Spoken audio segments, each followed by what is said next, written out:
Hey everyone, it's Dr. Ramani and welcome back to this YouTube channel on narcissism, narcissistic relationships, and healing from narcissistic relationships. So here's the thing, most of us cannot extricate from all of the narcissistic relationships in our life. We may be able to exit from some of these relationships, but from all? No.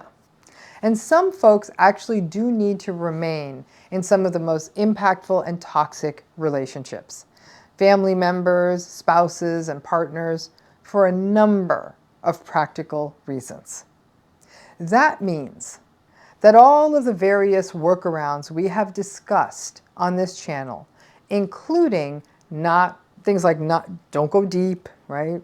Don't defend, don't explain, all that stuff, disengaging, sticking to superficial topics, but still many people I work with, I've reached out to me and have said, I simply do not know how to respond to them.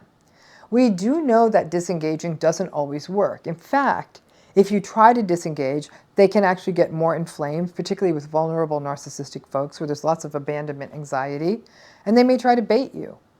A major challenge is that they actually do not want your honest and genuine response to something. There is, in fact, a right answer with narcissistic folks, and that right answer is the one that is the most convenient and validating for them. It's not necessarily the truth. I have to say, I remember once having to deal with a narcissistic person in my life. This happened a long time ago. I did not get it then. This was a pretty egocentric person, never really sort of understood the world outside of him, very entitled, very controlling. And this time, and I think I thought I was doing this, but this time I really just was going to answer the question he would ask me honestly, right? I was actually doing something for myself, and he asked me what I was doing. And I told him honestly what I was doing. And someone else was there when his call came in to hear the call, and he lost it. I literally said what I was doing. The answer I gave was 100% honest. I had stopped to have a quick bite outdoors with some friends, and I was enjoying the warm sunny day. He knew I was going to be out for a few hours to do something, and he thought I was doing something that he deemed productive. When he heard that my little errand had turned into a nice moment because I ran into some people, he lost it. And that person with me who overheard the call and said, yikes, I guess saying you were at lunch was the wrong answer. The truth in that case, the 100% truth, that I am outside eating lunch, a quick bite of lunch, and enjoying the nice day, that was the wrong answer. I did not respond right. In the years ensuing, I learned to manage this person.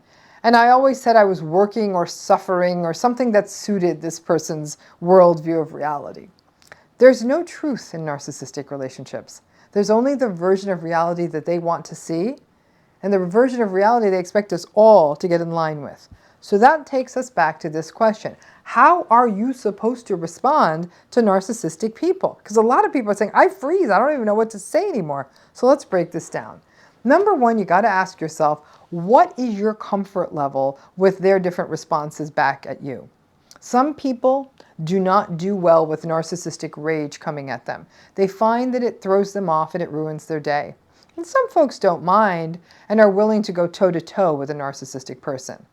Here's the thing, folks. The less you care about their ragey, sullen, manipulative, gaslighty responses, the greater the repertoire, the range of responses you have at your disposal right back at them. Because the less you care, the more you can respond honestly and just face their rage. Sometimes your truth, and the answer that is actually true for you, if you get lucky, it may not make them angry. Sometimes it will. So if you don't care, then speak your truth. But the majority of folks out there don't do well with the manipulative, gaslighty, contemptuous, or rageful stuff that comes back at them from narcissistic folks unless they respond the way that the narcissistic person wants. And this video is probably more for people who struggle a bit with that heavy response that comes back at them. The second thing is you have to get inside their heads. Different narcissistic people want different things. Some folks want things to always be positive. Some folks want to believe that other people are always working in their service, almost like my experience with the lunch person. Some want you to validate them every time you talk to them. Some want you to never let them know you have problems in any way, shape, or form. Figure that out. If you have to keep a narcissistic relationship going, figure out what they want to hear if you don't want to deal with their rage. And I hear you're grumbling all the way from here. You're thinking that's not a relationship. To which I say, no, it's not. It never was. Narcissistic people feel entitled to living in a world where there are no rainy days unless they want it to rain. They don't want to hear about your problems or issues. In most cases, it's too inconvenient. Honestly, think of how many companies have gone under because nobody wanted to give the narcissistic head person the bad news. And then if that happens long enough, poof, the company's gone.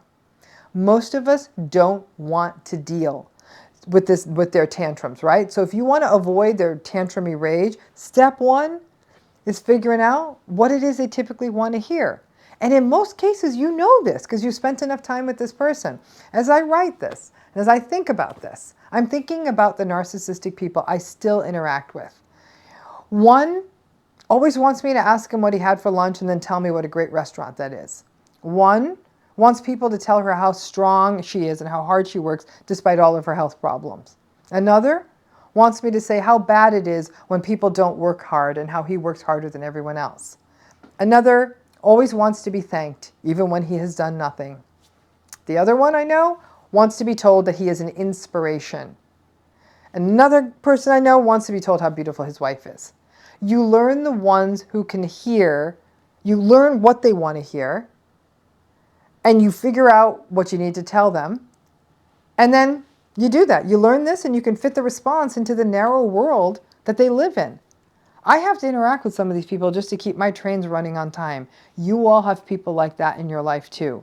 I really don't want a friendship or a relationship with these people, but they're in my life. And to just turn the volume down, you give them that. Figure it out. Put a quick reference guide in your phone if you need, but just figure that out. It's never going to be deep with them.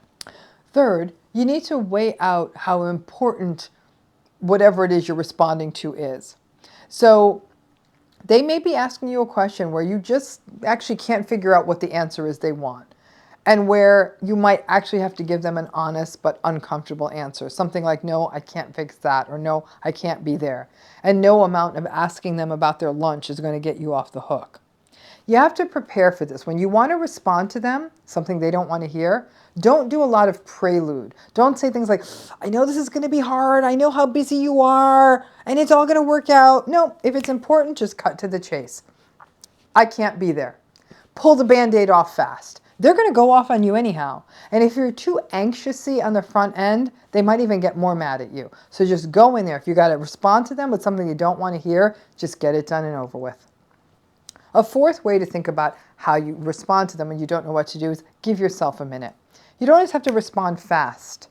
Take a minute, think on it, play the chess game out in your heads that you might think like, okay, if I say this, they're going to gaslight. If I say that, they're going to rage.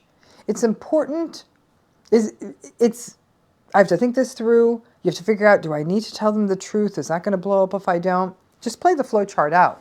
Then give the response. It sucks because they may still rage at you for being too slow in your response, and they may sense your tentativeness, but it may give you the few seconds that you need.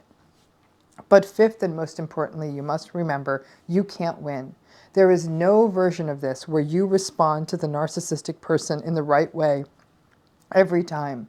It hurts your head to think it all through, to mind read them. Figure out the stakes. Your appetite for manipulation and gaslighting and rage on that given day is going to vary, right? But that's what these relationships are, a constant calculation.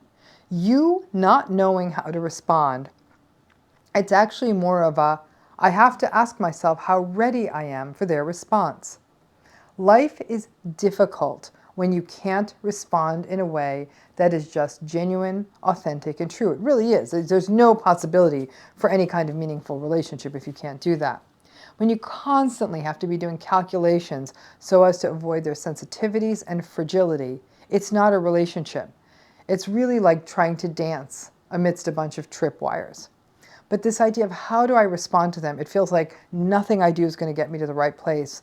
That in some ways is the answer. No matter how you respond to them, in some ways you know you're going to end up in rage. In those cases, you might say it's just going to be easier to just tell them the honest truth. Me and the lunch. I could have dodged that bullet though. But the fact is that responding to them is difficult because you have to ask yourself, how much am I trying to protect myself from an outcome? And how much is it that I'm trying to get information out there? Oftentimes there is no right answer. And if you know that, it can make this a little bit easier. But in some ways, if it's a low stakes conversation and you know what it is they need, throw them the bite and get on with your day. Thanks again.